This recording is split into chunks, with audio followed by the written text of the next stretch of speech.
Bonjour et bienvenue en ce culte du dimanche 27 décembre 2020.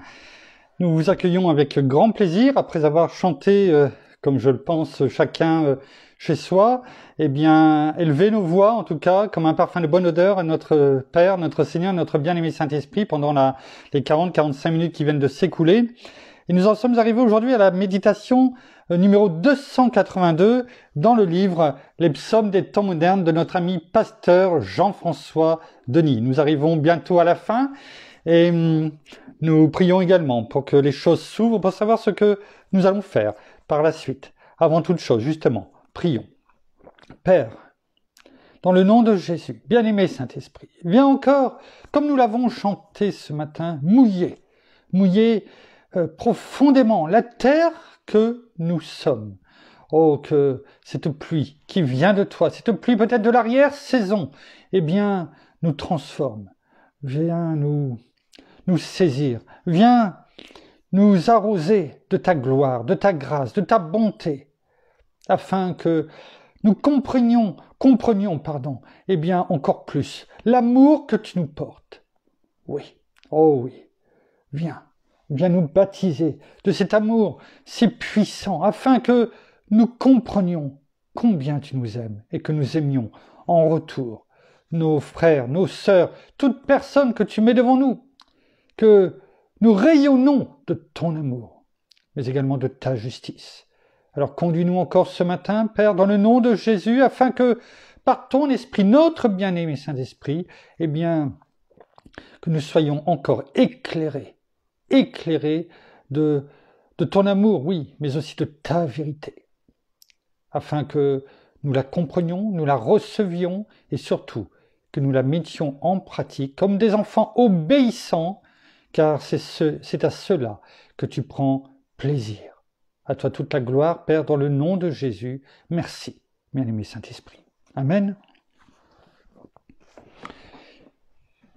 Le titre de ce matin, de ce psaume 282, est radical ou libéral. Libéral, c'est-à-dire ouvert à toute chose, acceptant, je dirais, d'entendre toute chose et surtout de faire toute chose. Ça va, non pas savoir donner à bon escient, mais s'ouvrir à toute chose. Qui est un petit peu ce que le monde désire que l'on fasse. S'ouvrir, c'est ce qu'on apprend même à l'école. Il faut ouvrir les pensées, l'esprit à toute chose. Toute chose est bonne. Nous allons voir si, non seulement au travers de ce psaume 282, ce que notre bien-aimé Saint-Esprit a révélé à pasteur Jean-François dans son écriture de ce psaume, et nous verrons ensuite ce que la parole elle-même veut nous faire comprendre à ce sujet. Donc, radical ou libéral. Dans une société devenue plus que libérale, Dieu est activement à la recherche de vies qui, pour lui, seront radicales. Il ne désire rien de moins que des cœurs tout entiers, qui ne seront pas entre le Père et les hommes divisés, qui ne seront pas entre les ténèbres et la lumière partagée, qui ne seront pas entre Dieu et le péché fragmenté, mais qui plutôt, par souci de lui plaire, voudront de toute leur force se détacher de ce qui pourrait être contraire à ce qu'il a dans sa parole déclaré. Il, c'est-à-dire Dieu, recherche activement à travers le monde entier ses fils et ses filles qui se tiendront debout avec posture devant l'impureté. Ces enfants qui diront non au péché, étant dans ces voies plus que jamais engagés et plongés dans cette vie de prière afin de vivre loin de son opposé, repoussant l'adversaire et demeurant bien ancrés dans ce livre de vie qu'il nous a laissé, pour s'attacher au Père et à chaque jour par son esprit avec le Fils fusionné, afin d'en venir à marcher victorieux et mobilisé dans cette vie de sanctification et de sainteté. Christ appelle le chrétien libéral à revoir ses positions amorales, car les ignorer constitue de vivre volontairement dans le péché. Et il est dit dans sa parole que celui qui délibérément marche sur ce sentier s'expose à être par Dieu châtié. Moyen par lequel dans son amour il souhaite à sa cause nous regagner. Car il veut de nous non juste une moitié, mais notre être tout entier. Il ne désire pas de nous qu'une simple fraction, mais il souhaite être l'objet de toute notre adoration. Il ordonne que de libéral, nous devenions pour lui radical. Que de permissif dans nos positions, nous devenions décisifs. Que de suggestif, nous devenions affirmatifs. Que d'évasif, nous devenions combatifs. Que de réactif, nous devenions proactifs. Que de sélectif, nous devenions attentifs. Il désire de son peuple qu'avec posture, nous nous levions.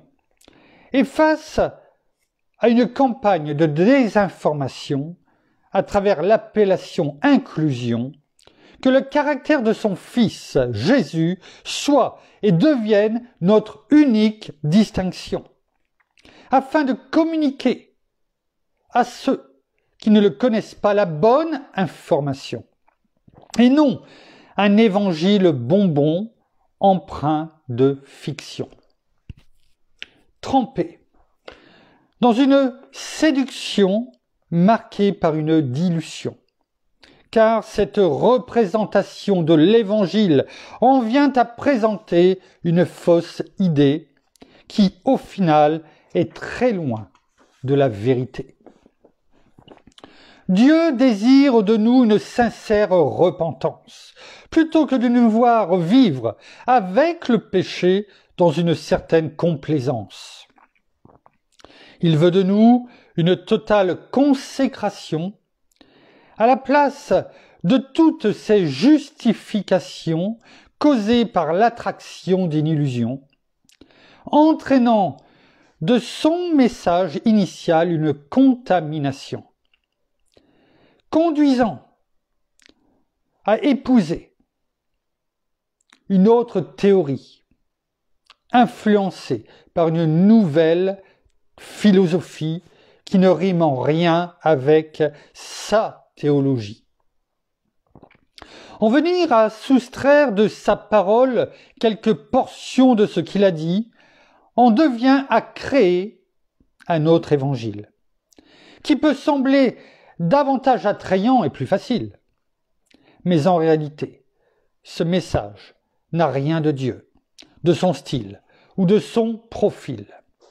Mais il présente plutôt un discours hostile marqué par un message vil et stérile. Ma prière est que tout au long de cette année qui s'en vient, nous puissions plus que jamais, pour sa présence, être assoiffés. Une soif insatiable qui quotidiennement nous pousse à le chercher et à le trouver. Soyons reconnus par nos actions, plutôt que de l'être pour nos intentions. Soyons ces chrétiens avides, qui jamais ne voudront échanger nos vies avec lui pour l'éternité contre un plaisir sur cette terre momentanée. Présentons-nous dans sa présence de façon révérencieuse et cessons de l'approcher de manière odieuse. Soyons plus que jamais à sa cause engagés, n'acceptant pas de présenter un message dilué, mais communiquant, sans compromis, l'entièreté de ce qu'il nous a dans sa parole déclaré. Car c'est uniquement ce faisant que nous verrons des vies à sa gloire être transformées. Seigneur, mon cœur ne désire de toi qu'une seule chose, c'est que de ta présence en moi, continuellement, tu augmentes la dose. Merci Père, merci Seigneur, merci bien-aimé Saint-Esprit. Alors, comme je vous l'avais dit hier, eh bien, entre ce que nous avions dit et médité hier dans le psaume 280 et ce que nous allons faire aujourd'hui, eh bien, c'est, je dirais, la suite. Comme vous avez pu voir dans la deuxième partie que nous venons de lire, il nous est fait rappel de ce que nous avons médité hier, c'est-à-dire que il est bon, il est même ordonné, commandé de ne rien ajouter ni soustraire à la parole divine. Sa parole qui est vérité de la première lettre de la Genèse à la dernière lettre de l'Apocalypse. Il est commandé pour notre bien de ne rien ajouter ni de rien soustraire, mais de tout simplement, eh bien, obéir à la parole, la mettre en pratique, car la parole, sa parole, on l'a chanté juste là, à la fin. Tes promesses en nous sont l'encre de notre foi. Cette encre A-N-C-R-E qui est là, qui est accrochée, nous y tenons, nous la tenons cette encre. Elle est accrochée à notre cœur, à notre esprit. Mais il nous est demandé également que l'encre, E-N-C-R-E, de sa parole, l'encre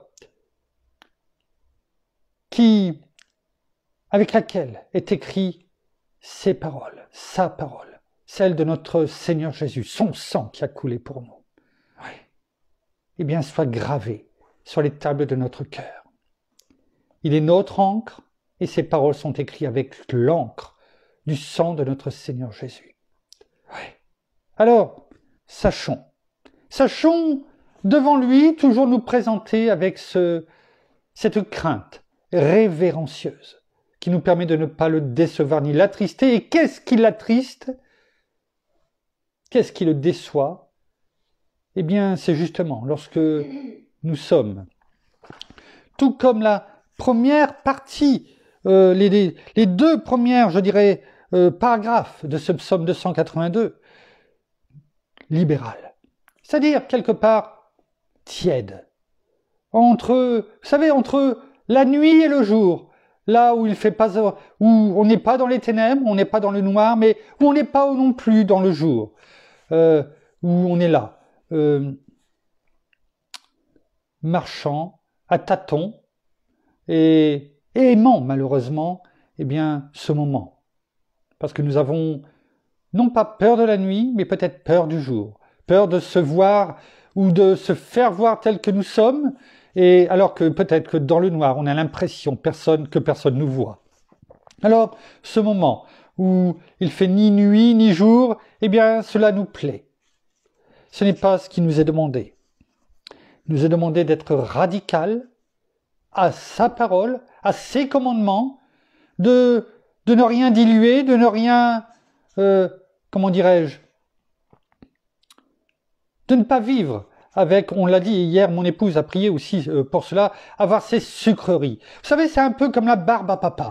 Hier, quand mon épouse priait, hier soir, à la fin de la méditation, eh bien, j'ai cette image qui est venue pour, je pense aujourd'hui, et voilà, ça m'a fait penser à cette barbe à papa. Mon épouse aime la barbe à papa. Les enfants aiment les barbes à papa. Pas la barbe à papa, vous voyez, j'en ai pas, mais la barbe à papa. Pourquoi? Parce que, alors, je crois que, sous couvert de mon épouse, maintenant, ils en font avec plusieurs colorants, si je me trompe pas. Mais avant, eh bien, de notre génération, on va dire, eh bien, il n'y en avait qu'une seule et elle était rose. Hein, c'est-à-dire une coloris rose qui, vous savez, ce rose qui a un peu cette couleur qui a été reprise, je pense, dans le dessin animé Le Monde des Bisounours. Cette couleur où, voilà, tout est beau, tout est mignon, c'est rose. La vie en rose. Il y a quelqu'un qui chantait cela. Hein, c'est Edith Piaf. Hein, quand je vois la vie en rose.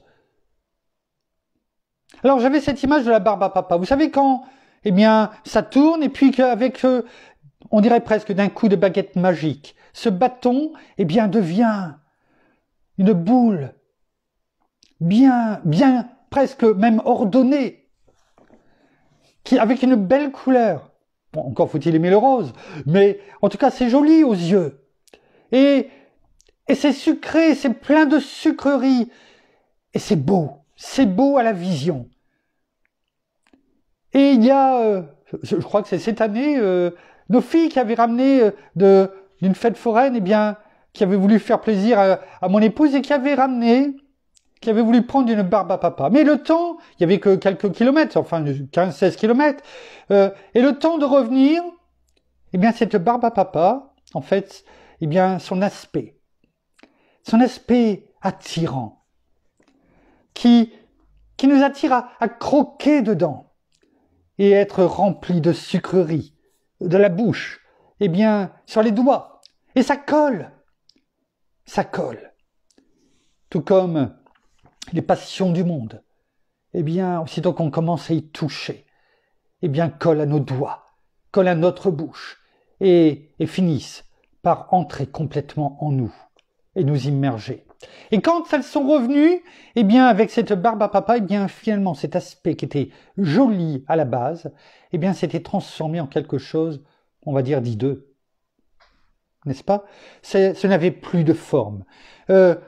Cette forme arrondie était devenue, je dirais, il y avait plus de forme.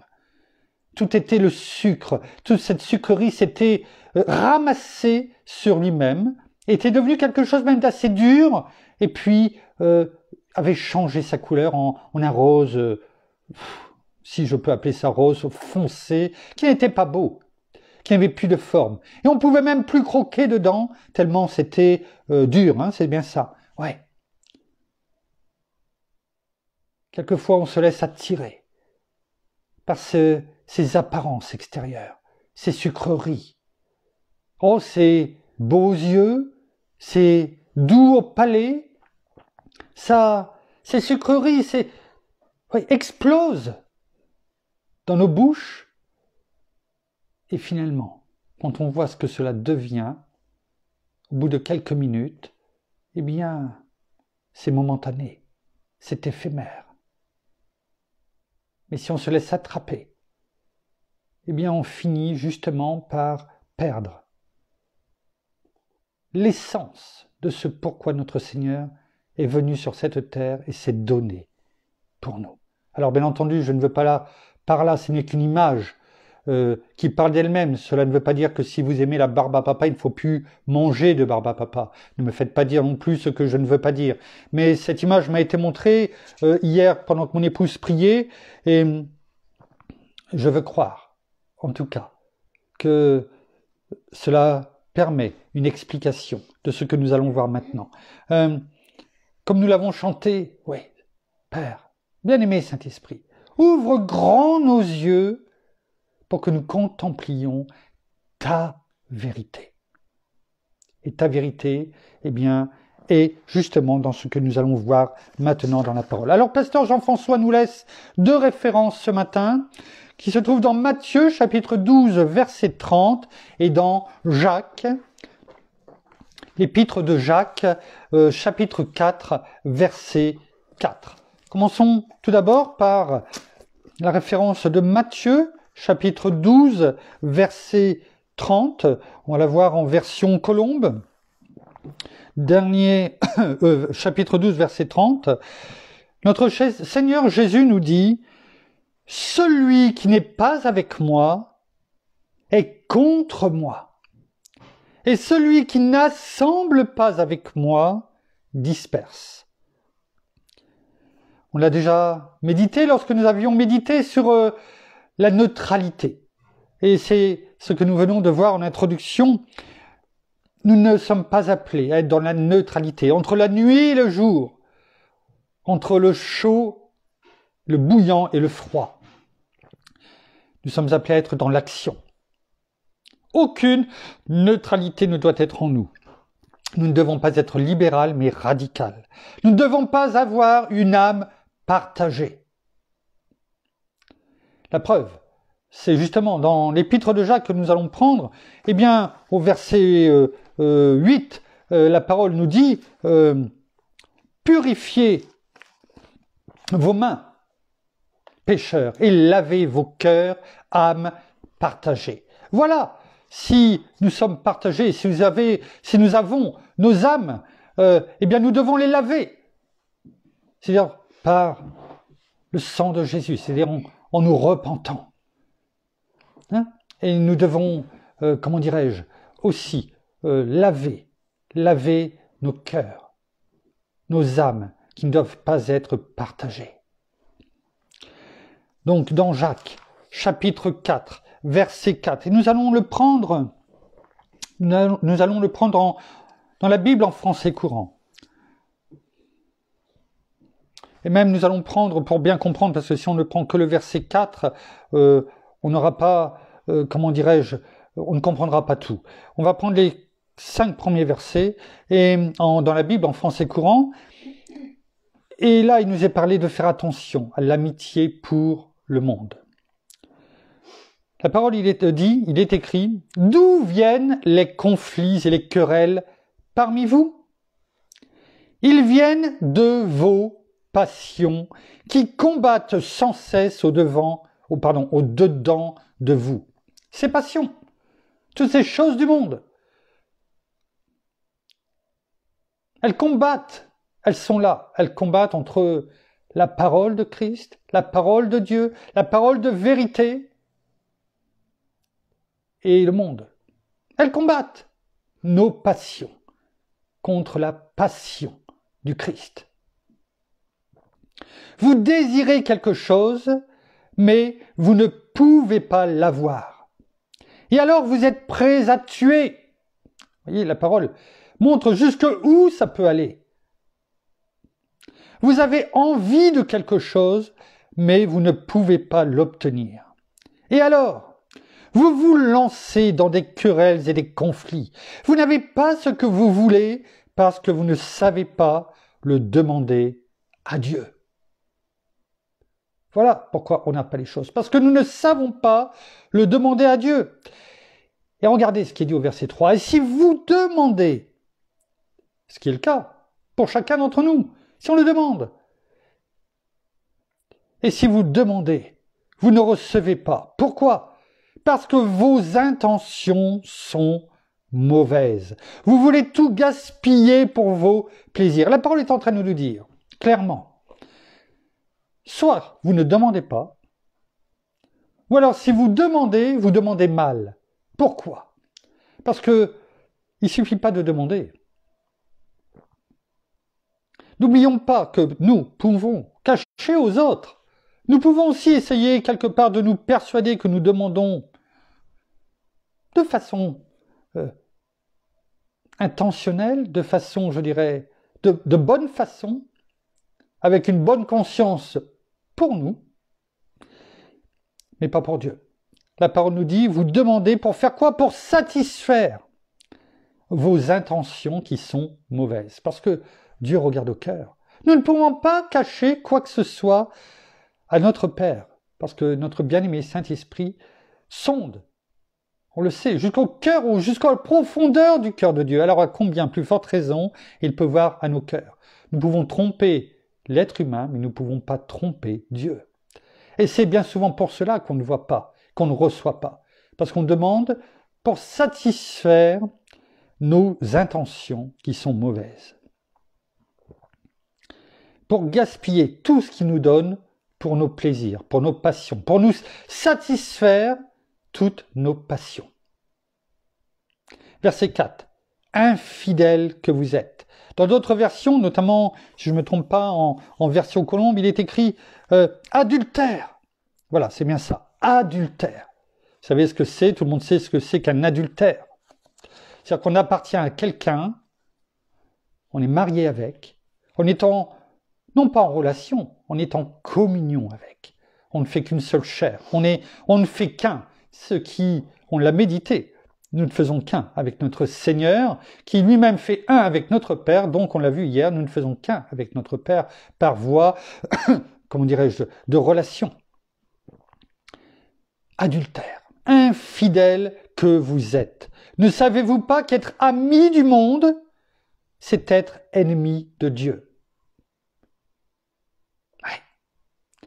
On l'a vu hier, hein. La parole est vérité, on ne peut rien retirer ni ajouter. Oh, c'est sûr que ça ne doit pas faire plaisir à entendre.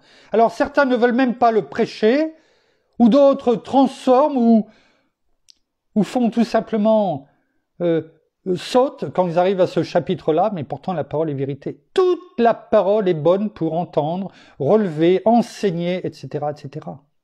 Nous devons l'entendre. C'est important. Et elle est aussi bien pour les gens du monde que pour les chrétiens. On l'a vu et on l'a lu tout à l'heure. Ne savez-vous pas qu'être ami du monde, c'est être ennemi de Dieu? Celui qui veut être ami du monde se rend donc ennemi de Dieu. La première partie a été une question. La deuxième partie est une affirmation. La parole est claire. Quelquefois, et j'ai eu hier une copie d'un message de quelqu'un qui disait « Oui, mais quand on a le salut, on a le salut. On ne peut pas le perdre. » Donc, sous-entendu, on peut faire ce que l'on veut. On peut aller dans le monde. Il suffit d'une façon de revenir, de demander pardon. Et comme on l'a vu, hein, même si on sait très bien qu'on va repêcher, parce qu'on va repartir, on aime le monde. Et on ne peut pas perdre notre salut. On peut en fait se retirer du parapluie tant qu'on veut et y revenir tant qu'on veut. Sciemment, volontairement. C'est ça que la parole nous dit. Alors on ne comprend pas la parole de la même façon. Verset 5. Ne pensez pas que ce soit pour rien que l'Écriture déclare Dieu réclame avec ardeur. Pas comme on veut, non, avec ardeur. L'Esprit avec un grand E qu'il a mis en nous. Il a mis notre bien-aimé Saint-Esprit en nous. L'Esprit de Jésus. Son Esprit. La plus grande puissance de l'univers est en nous. Notre bien-aimé Saint-Esprit. Notre consolateur, notre gouverneur. Notre administrateur, notre bien-aimé, notre meilleur ami sur terre. Notre enseignant. Notre formateur.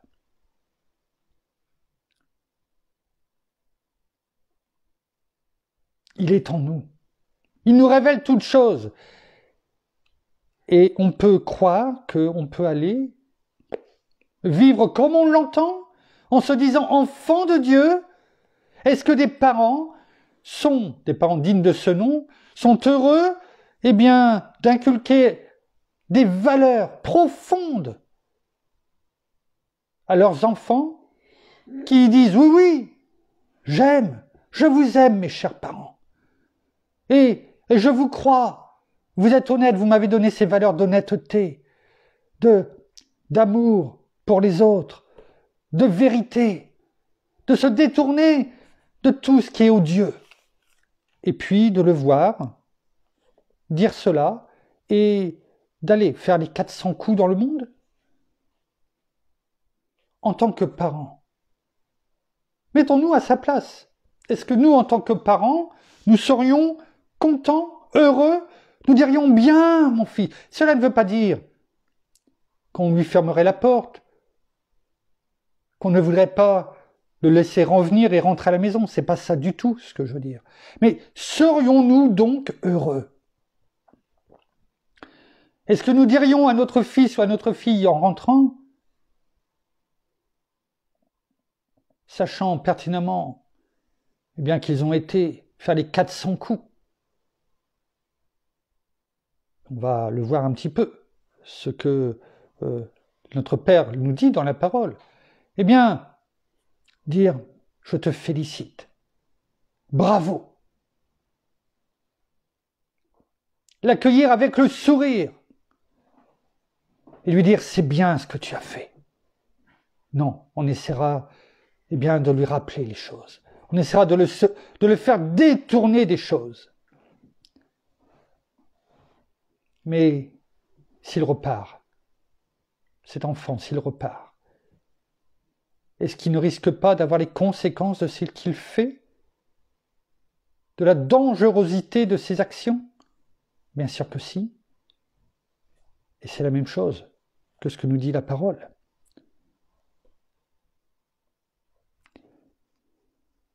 La parole nous met en garde. Nous met en garde contre l'attachement au monde. Oui, c'est ce que nous allons voir. Les mises en garde contre l'attachement au monde. Et nous avons déjà bien commencé. Regardons ce qui est écrit dans Matthieu.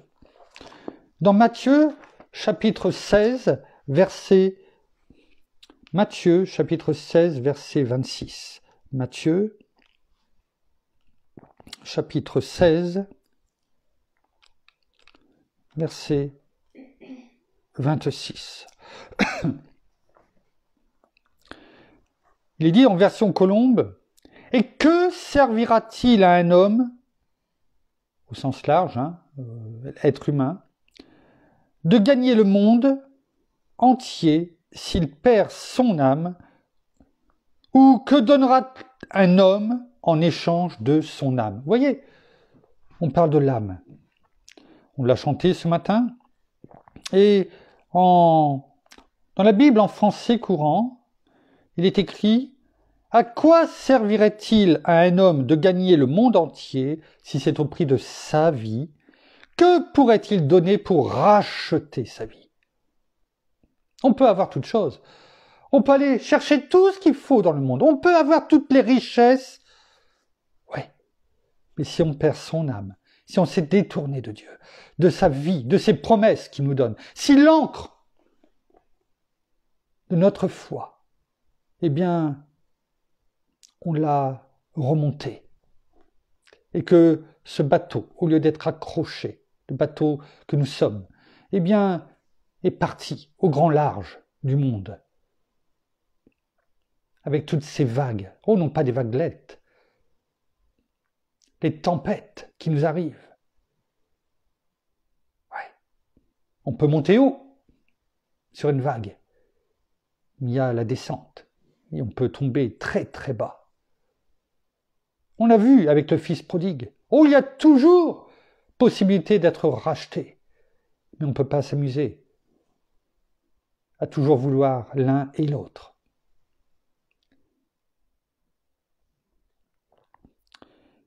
Il est écrit également dans Luc 21,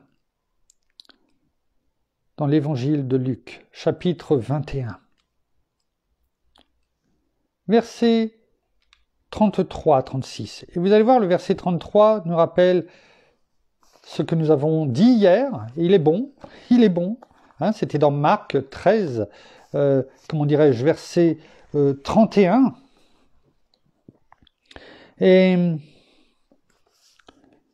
Et là, dans Luc, chapitre 21, au verset 33, il nous est rappelé « Le ciel et la terre passeront, mais mes paroles ne passeront point. » On le rappelle, dans une autre évangile, c'est exactement les mêmes mots.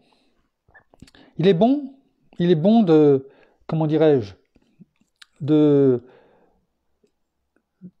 de rappeler cela, parce que ce que nous lisons aujourd'hui, on pourrait croire que c'est exagéré. Non.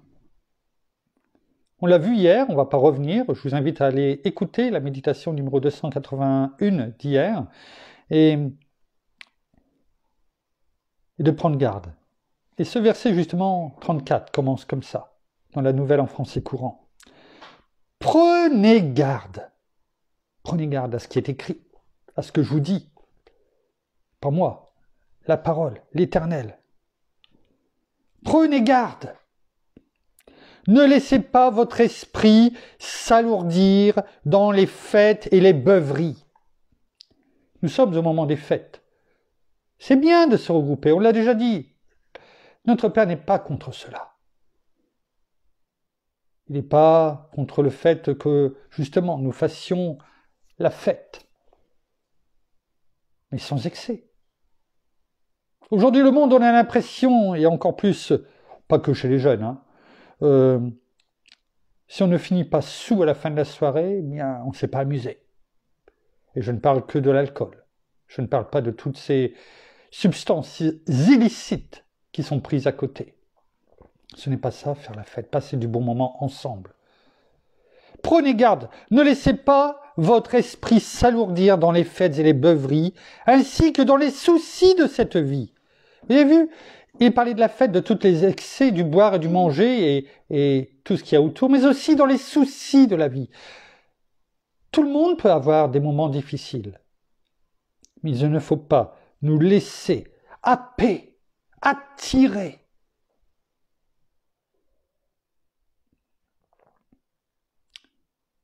Non pas par une encre, mais par les sirènes du monde, afin de dire, eh bien, je suis dans les soucis, eh bien, je me rabats, je sais pas, dans l'alcool, dans la drogue, ou dans plein d'autres choses. Peut-être la télévision avec toutes les séries, on pourrait passer, il n'y a pas assez de 24 heures pour les regarder. Tellement il y en a, afin que nous vivions dans un autre monde. C'est de tout cela qui est parlé. Pourquoi ? Sinon, le jour du jugement vous surprendra tout à coup. On ne sera pas éveillé. Un peu comme les vierges sages, vous savez, les saints qui sont éveillés, les saints qui sont, je dirais, qui aiment notre Seigneur, mais eh bien, qui se laissent endormir par les choses du monde. C'est ce qui est dit là. Attention, parce que sinon, vous manquerez d'huile. Vous n'aurez même pas eu le temps d'aller l'acheter. Et quand je reviendrai, eh bien, vous courrez et la porte sera fermée. Comme un piège, car il s'abattra sur tous les habitants de la terre entière. Ne vous endormez pas, priez en tout temps, ainsi vous aurez la force de surmonter tout ce qui doit arriver et de vous présenter debout devant le Fils de l'homme. Voilà ce qui nous est dit. Prenez garde, prenez garde.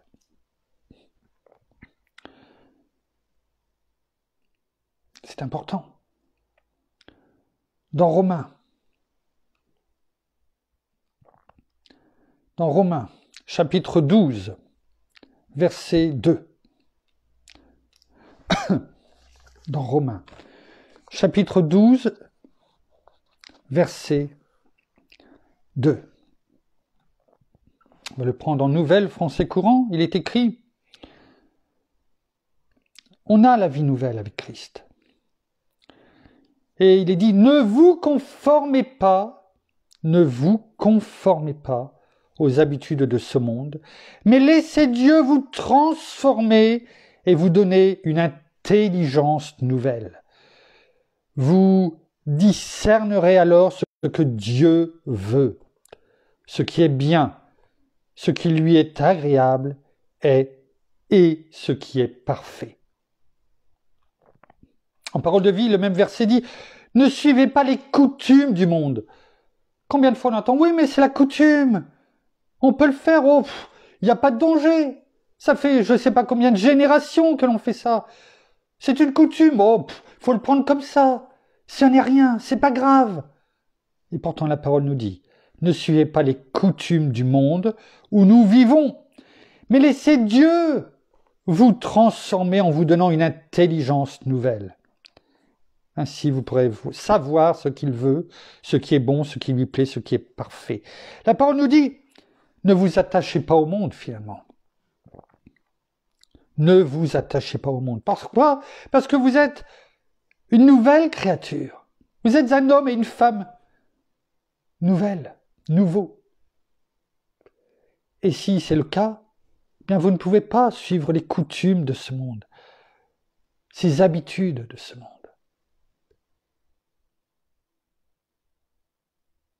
Ce n'est pas possible. Suivre les coutumes et les habitudes du monde, c'est dire et faire ce que nous avons vu tout à l'heure. Eh bien, c'est d'être, voilà, libéral. Libéral. De vouloir tout, surtout tout ce qui nous fait plaisir et qui assouvit nos convoitises. Parce que c'est ça, être libéral. Sous un esprit de libéralité, eh bien, de se dire, bien, j'embrasse tout ce qui me fait plaisir. Je me donne. Je m'adonne à tout ce qui peut assouvir mes plaisirs. On ne se refuse rien.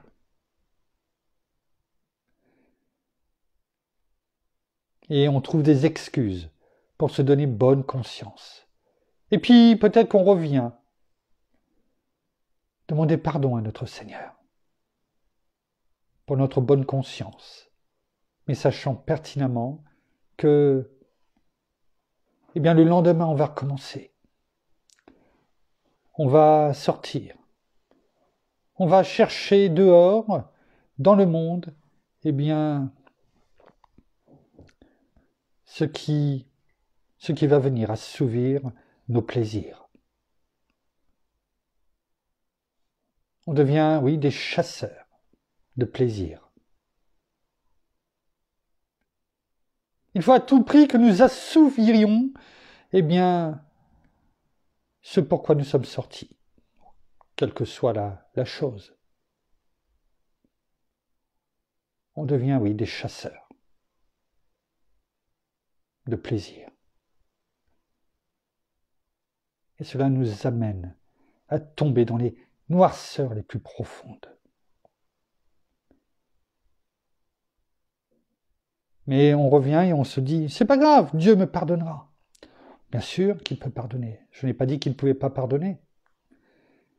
Tout est possible. Mais à partir du moment où c'est fait avec son cœur, comme le Seigneur l'a dit, on l'a dit souvent, comme le Seigneur l'a dit à cette femme adultère, justement. Et il nous le dit aujourd'hui à nous, si c'est le cas pour nous. Est-ce qu'il y a encore quelqu'un pour te jeter cette première pierre? Non. Alors moi, je ne vais pas te la jeter. Mais retenons ce qu'il a dit à la fin. Va et ne pêche plus. Donc, nous pouvons tomber. Mais il est bon à ce moment-là, une fois qu'on s'est repenti, avec vraiment des pleurs qui viennent du cœur, eh bien d'entendre cette parole résonner dans notre cœur. Va et ne pêche plus. Donc la parole ne nous dit pas, viens à moi demander pardon,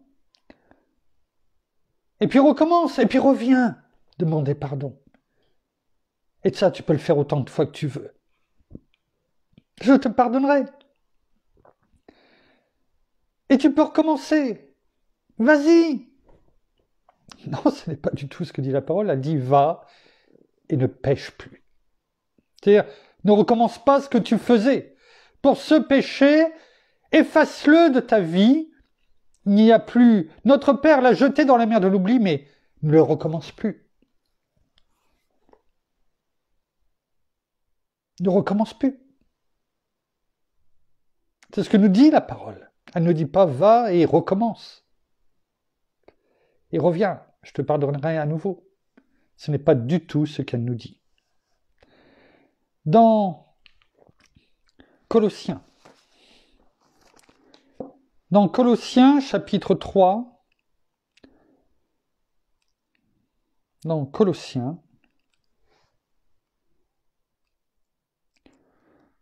excusez-moi, le temps de Colossiens chapitre 3 verset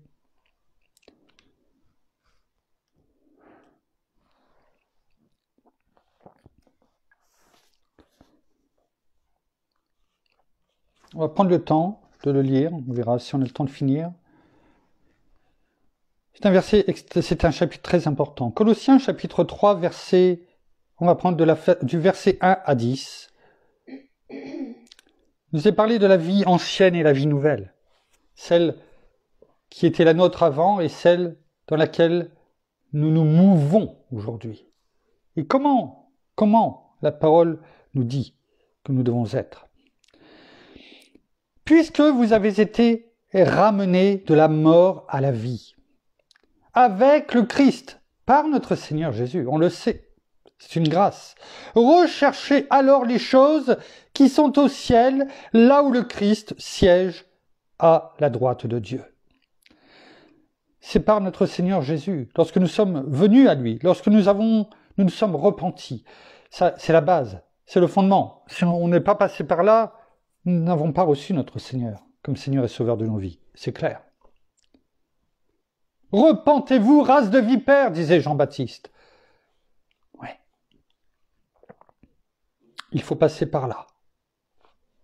Et quand on est passé par là, eh bien, par notre Seigneur Jésus, nous sommes passés de la mort à la vie. Et donc, nous devrions nous attacher à regarder les choses qui sont au ciel, ça doit être important pour nous, plutôt que les choses du monde. Préoccupez-vous de ce qui est là-haut, et non de ce qui est sur la terre. Alors, bien sûr, la parole ne nous dit pas, ne vivez en reclus, ne sortez pas de chez vous, ne travaillez pas, vivez en ermite, n'ayez pas de famille. Non, ce n'est pas du tout ce que la parole nous dit. Ce n'est pas ça. La parole nous dit, préoccupez-vous. Que ce soit vos préoccupations, non pas les soucis du monde, mais vos préoccupations. Celles auxquelles vous pensez. Comment je vais faire demain, etc. Non, ne vous souciez pas du lendemain, car le lendemain aura soin de lui-même. Voyez comment on peut transformer les choses, renouveler nos pensées par rapport à ce que la parole nous dit. Ça, c'est des bonnes habitudes. Ça, c'est des bonnes coutumes à avoir dans nos vies et à transmettre à nos enfants. Plutôt que de déclarer, proclamer des choses du monde ou des choses négatives, transformons-les avec la parole de Dieu. Parce qu'il y a pour toutes nos préoccupations mondaines, on va dire, eh bien, la parole a une réponse. Alors, déclarons et proclamons cette réponse dans nos vies, plutôt que celle de l'ennemi. Car, pourquoi faire cela? Car vous êtes morts et votre vie est cachée avec le Christ en Dieu. C'est ce qu'on a dit tout à l'heure. Écoutez bien, prenons conscience de ce verset 3 de Colossiens, chapitre 3. Colossiens 3, verset 3. Car vous êtes morts et votre vie est cachée avec Christ en Dieu. On voit là encore, de nouveau, cette union, cette unité parfaite avec Christ, notre Seigneur et notre Père. Parce que nous sommes déjà, là aujourd'hui, on parle, mais nous sommes déjà ressuscités ensemble. Et nous sommes assis en esprit à la droite de notre Père, en Christ Jésus, notre Seigneur. Et là, la parole nous le dit, nous sommes cachés en Christ. Notre vie est cachée avec le Christ en Dieu. Il faut que nous en prenions conscience. Ça change tout à notre vie lorsque ça va pas, mais c'est pas grave. Je sais que ma vie est cachée en Christ Jésus en Dieu. je n'aurai pas de crainte. Que peut me faire un homme? Ce qui est dit dans Hébreux, chapitre 13, verset 6.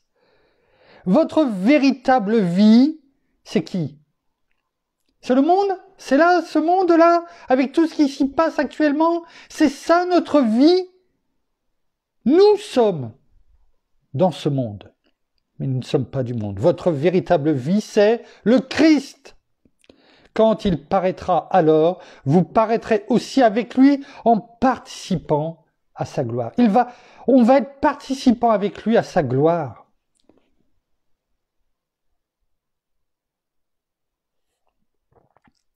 Faites donc mourir. Sous-entendu presque, je vous en supplie, mes enfants. C'est ce qu'il nous dit. Faites donc mourir tout ce qui est terrestre en vous. Tout cet amour du monde. Et c'est quoi cet amour du monde? On y vient. La débauche, l'impureté, l'égoïsme. Nous ne devons pas regarder à nous, mais selon ce qui vient d'être dit, d'être plutôt christocentrique et non pas égocentrique. Les mauvais désirs et l'avarice, l'amour de l'argent, la cupidité, dans d'autres versions. Car l'avarice, c'est de l'idolâtrie. Voilà ce que c'est que l'amour de l'argent. C'est de l'idolâtrie. Et rappelons-nous, mon épouse l'a dit, je crois, hier, tu n'auras pas d'autre Dieu devant ma face. C'est ce qu'elle a dit hier dans sa prière. Oui, elle l'a dit. Allez réécouter. Tu n'auras pas d'autre Dieu devant ma face. L'idolâtrie, c'est d'avoir un autre Dieu à la place de Dieu. L'avarice, la cupidité. Ce sont de telles fautes qui attirent la colère de Dieu. Pour Dieu, ce sont des fautes sur les personnes qui s'opposent à lui. Vous voyez, la parole nous dit, on vient de déclarer la débauche, l'impureté, l'égoïsme, les mauvais désirs et l'avarice. Il y en a d'autres. Ce sont pour Dieu des fautes. Et ce sont ces choses-là qui s'opposent à lui.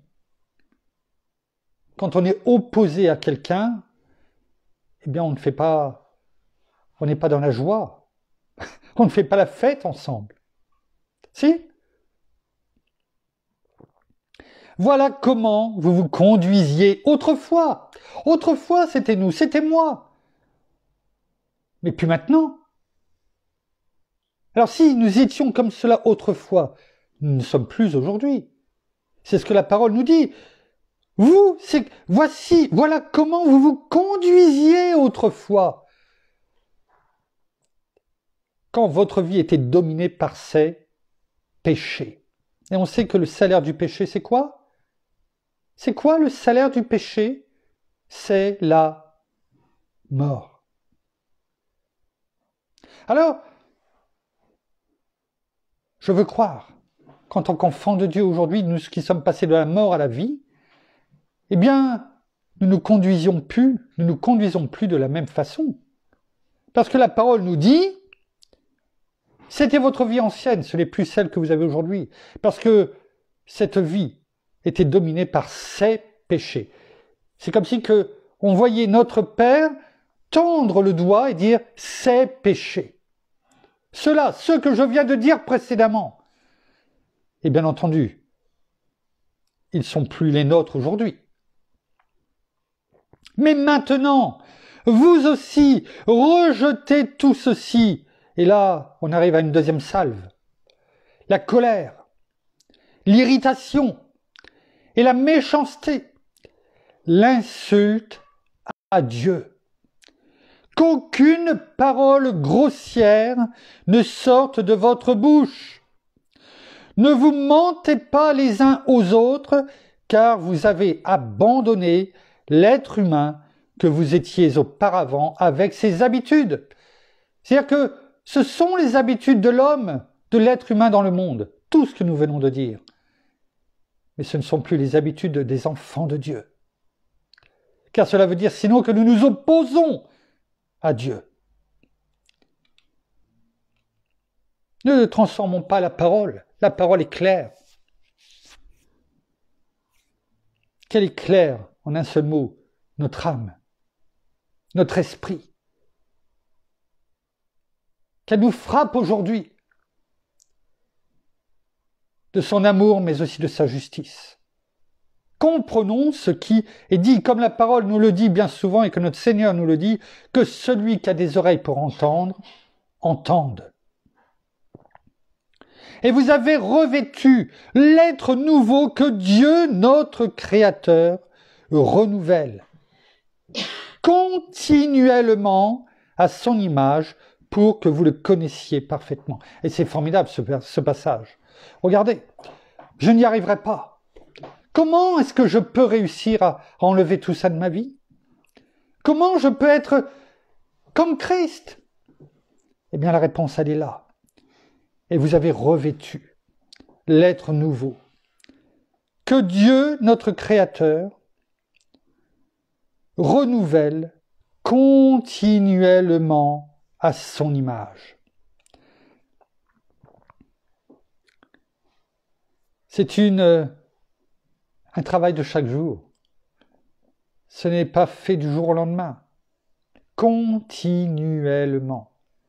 Chaque jour, jusqu'à la fin, nous serons et nous nous laisserons transformer à son image pour que vous le connaissiez parfaitement.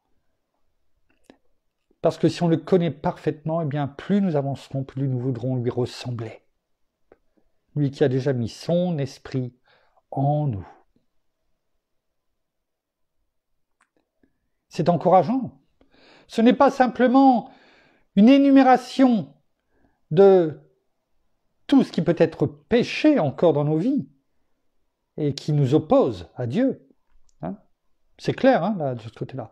Mais c'est aussi la promesse que, eh bien, si on se laisse conduire, si on se laisse renouveler, si on fait ce qu'il faut, si on met en pratique la parole, eh bien, continuellement.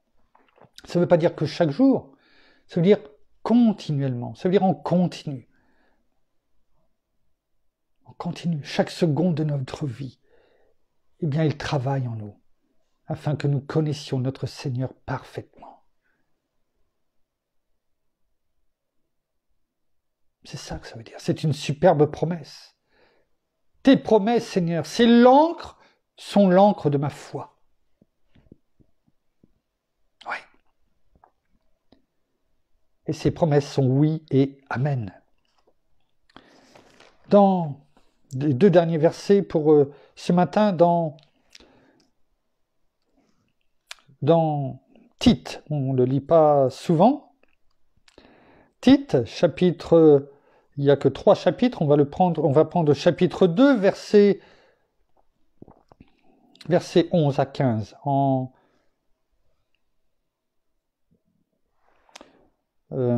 nouvelle, en français courant. Excusez-moi, je regarde parce que... oui, en nouvelle français courant. Tite, chapitre 2, verset 11 à 15. On parlait de grâce. C'est ce qui nous fait avancer aussi.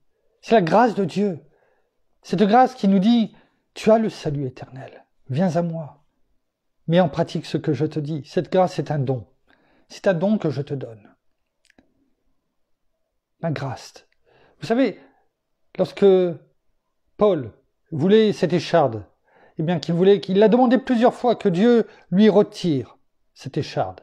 Et la réponse qu'il a reçue, c'est « Ma grâce te suffit ». Quelquefois, nous voulons des changements profonds dans nos vies. Et bien souvent, ces changements profonds, nous demandons à Dieu eh bien, d'intervenir. Alors qu'il nous a peut-être déjà tout simplement tout donné. Il suffit de faire un grand coup de balai dans la maison que nous sommes, afin de retirer toutes ces saletés. À moins que l'on aime vivre dans ces saletés. Est-ce que l'on aime vivre dans la poussière, avec les toiles d'araignée, toutes ces taches à droite, à gauche? Où est-ce que l'on nettoie notre maison? Alors prenons tout simplement notre balai, donnons un peu d'huile de coude et nettoyons. Plutôt que de demander à Dieu de venir faire le ménage à notre place. Il nous a tout donné. Je ne dis pas qu'il ne faut pas lui demander des choses. Je suis le premier à demander des choses. Mais quelquefois, il peut nous dire, mais ma grâce te suffit. Sous-entendu, je t'ai tout donné. Le balai, peut-être le Vaporetto ou, je ne sais pas, le Karcher. Je t'ai tout donné dans ma parole. Utilise les outils que je t'ai donnés. Nettoie ta maison, toi, je t'ai tout payé, tu n'as même pas à les acheter. Je t'ai tout donné. Utilise tout cela. Nettoie profondément. Fais briller.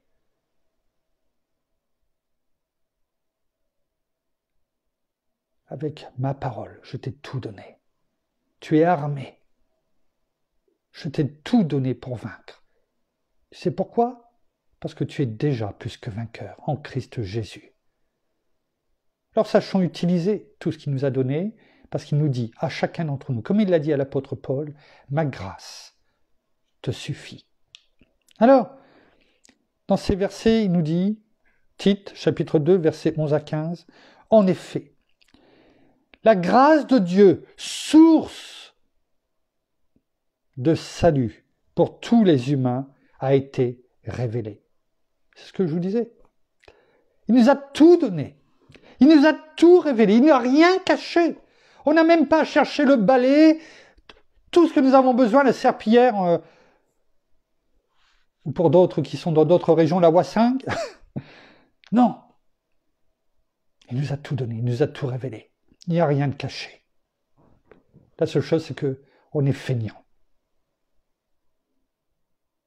Et si on pouvait faire le travail à notre place, et si possible sans rien à payer, ça serait tellement mieux. Mais on doit faire notre part. C'est ce qui nous est demandé.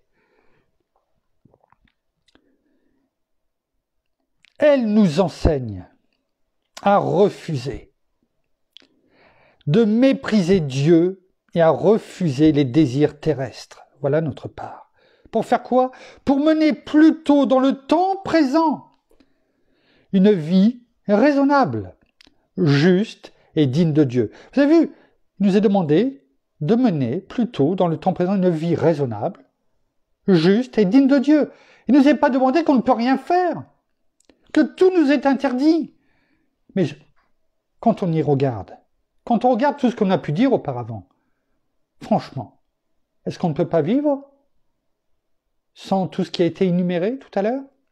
Bien sûr que si. Et on peut même bien vivre dans la joie, dans la bonne humeur, en passant du bon temps, plutôt que de faire toujours une tête d'enterrement en croyant qu'on est triste.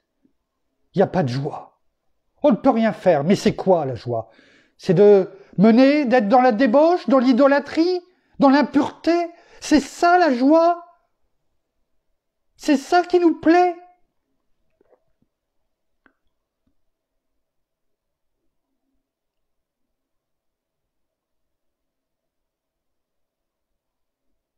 On peut être même non chrétien. D'accord, peut-être ne pas avoir le salut, mais mener une vie raisonnable. Donc c'est vraiment simplement pour assouvir ses passions charnelles, bestiales, l'homme animal, comme par la parole. Donc arrêtons de dire, oui, mais si je suis en Christ, si je suis enfant de Dieu, je ne peux plus rien faire. La vie est triste, morose, faux. C'est l'ennemi qui met ça dans votre tête, dans notre tête. Parce que c'est faux. Tout est possible, mais tout est-il utile? Il ne suffit pas de dire, oui, mais ça, quelle est l'utilité?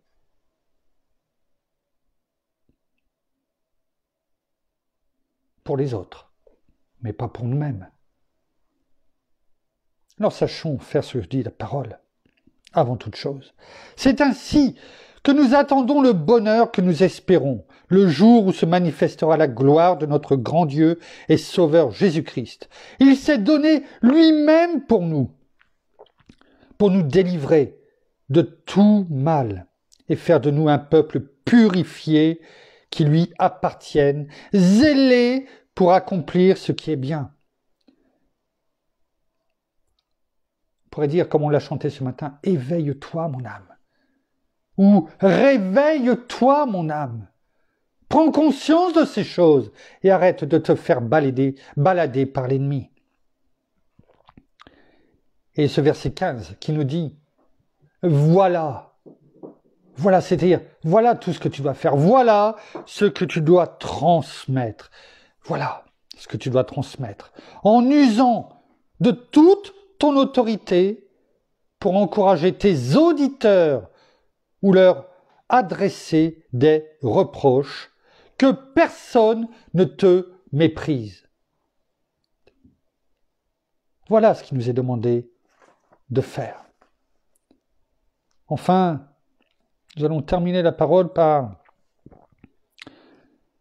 ces trois versets, qui se trouvent dans 1 Jean, chapitre 2,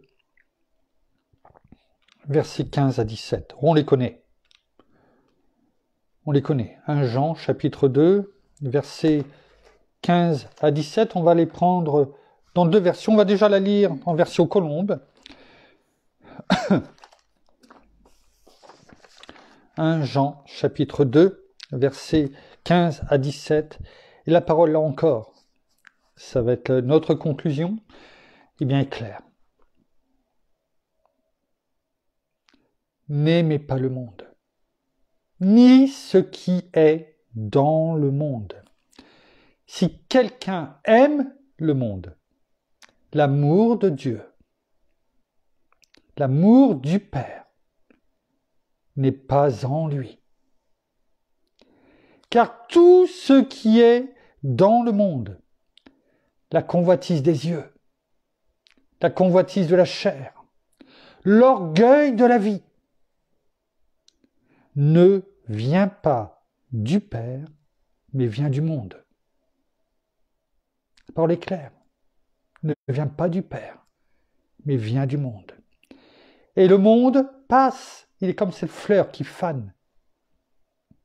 Et ça convoitise aussi. Mais celui qui fait la volonté de Dieu demeure éternellement. C'est ce que nous avons vu tout aujourd'hui. Faisons la volonté de Dieu, afin que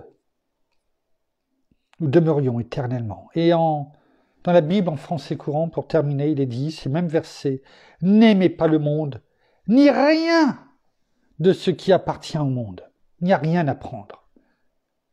Il n'y a rien à garder de bon.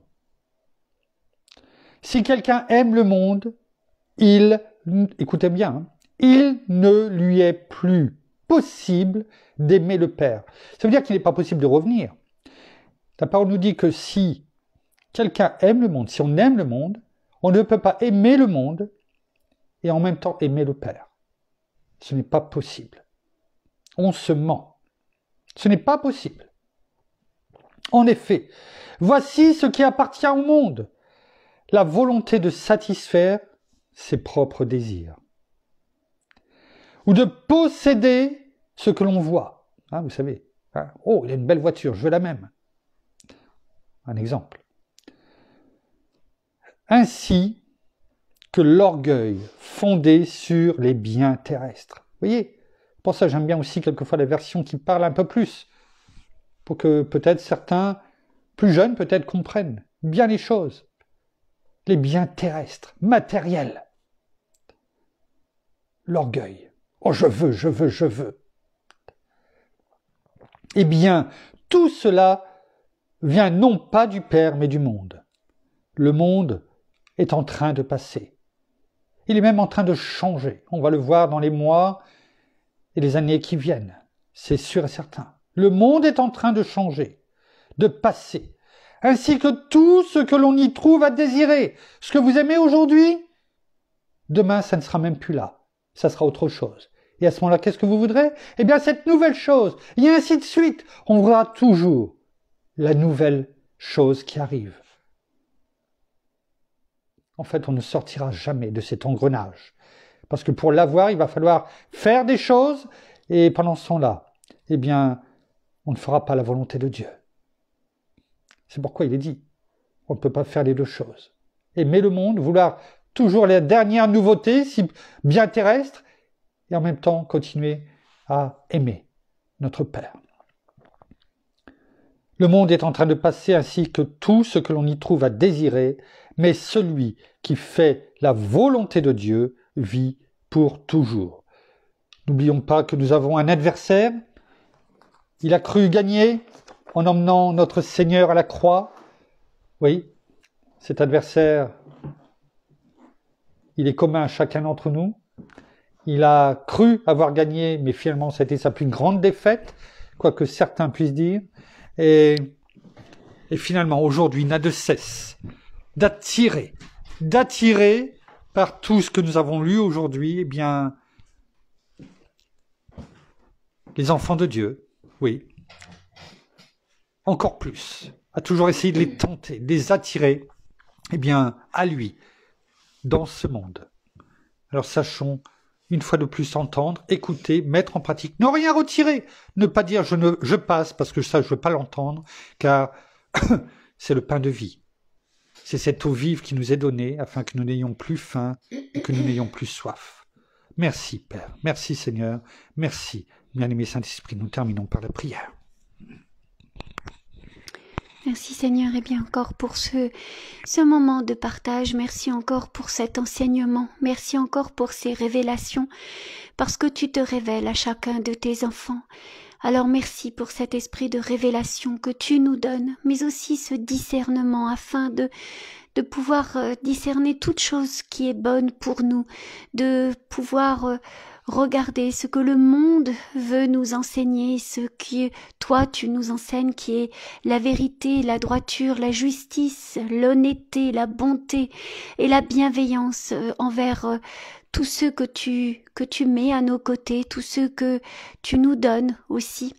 Alors sachons refuser de vivre toutes ces convoitises, toutes ces choses du monde, afin de marcher toujours dans ce chemin de la droiture, ce chemin qui mène à toi, ce chemin qui est la vérité, Seigneur Jésus. Ne nous détournons-nous de toutes ces choses du monde, de tous ces plaisirs qui sont, c'est vrai, éphémères, ces plaisirs qui sont peut-être journaliers, qui au jour d'après bien passent et sont d'autres choses, mais que nous nous attachions à ce que toi tu nous demandes, à ce que nous dit aussi la parole, aux choses d'en haut, et vraiment que nous puissions vraiment prendre plaisir dans tout ce que toi tu nous montres, dans ces révélations.